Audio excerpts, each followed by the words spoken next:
for today's video, gagawa tayo ng cinnamon rolls. Kailangan natin ng 2.5 cup of all-purpose flour. Yan, second cup yan.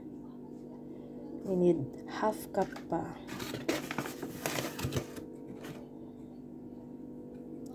Half cup. Yan, half cup. Tapos,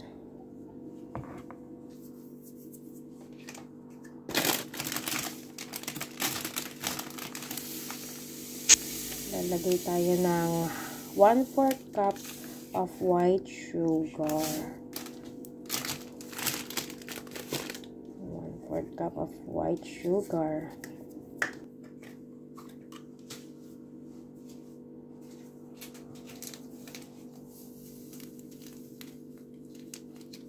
Lagay din tayo ng 2 1/4 teaspoon instant yeast.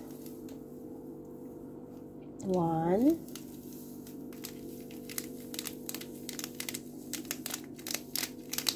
and 2.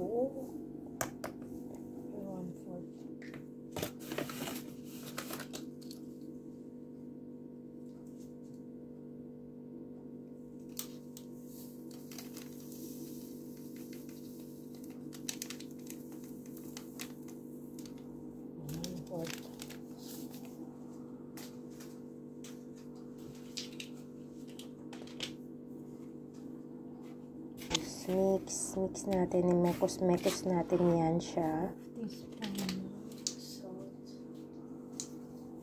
Maglalagay din tayo ng half teaspoon salt.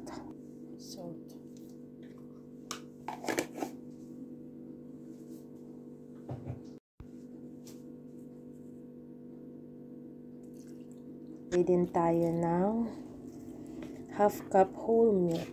Mekos natin siya pagkatapos. Dahan-dahan pa yan, oh.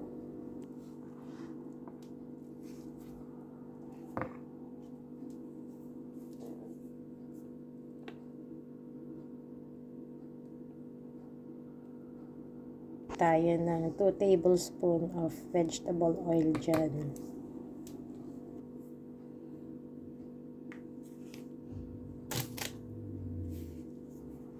Mekos ulit natin siya. Mix. Lagay tayo ng 1/4 cup of water. Tapos mix ulit. Mix pa. Naglagay din tayo dyan ng 1 egg and 1 teaspoon vanilla. Hindi na video kasi na-cut.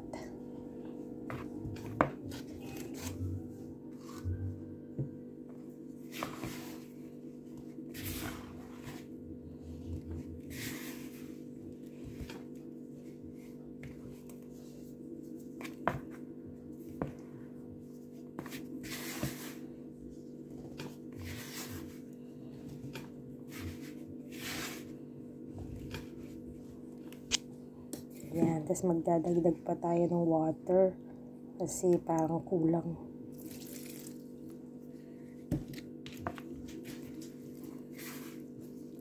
Mekos ulit natin siya. Haluin natin yan. Ininin natin yung dough for 10 minutes. Yun. Pagkatapos, nirest natin yung dough for 2 hours. After nun, nilagyan natin yan siya ng butter dyan. Lagyan na lang ng butter. Yung buong rectangle shape.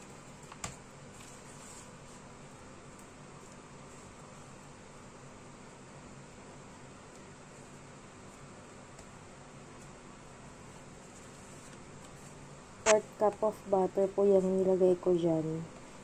Soft butter.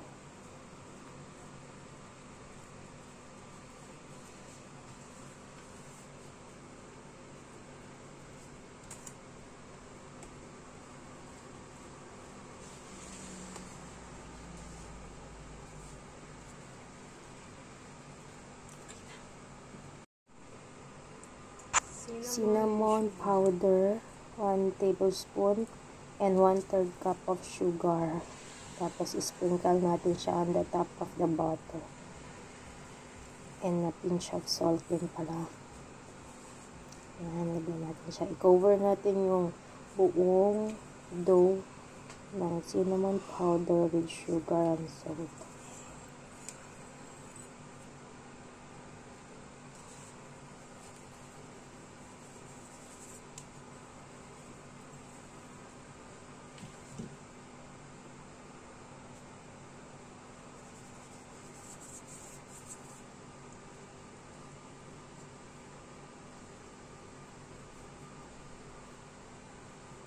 Fold natin yung cinnamon roll.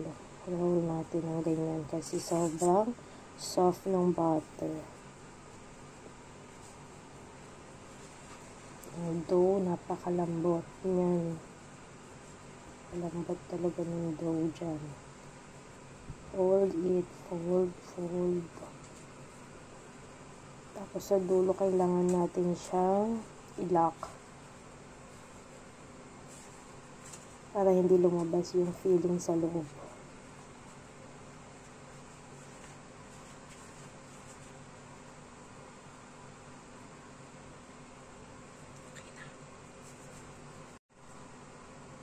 It's divided to 2. Cut natin sa center. Sikat pa ulit natin. Tapos, how many pieces do you want? Cut mo na lang siya. Yan, nakat na natin siya. I-rest natin yan for 1 hour pa. Lagyan natin siya sa baking tray. Tapos rest for 1 hour. Ayan, na-rest na natin siya for 1 hour.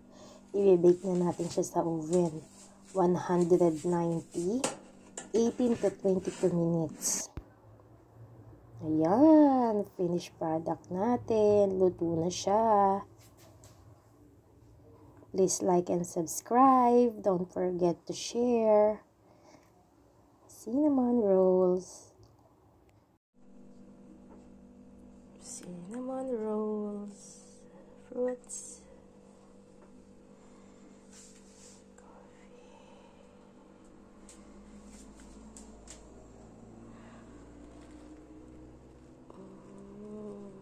Freshly baked.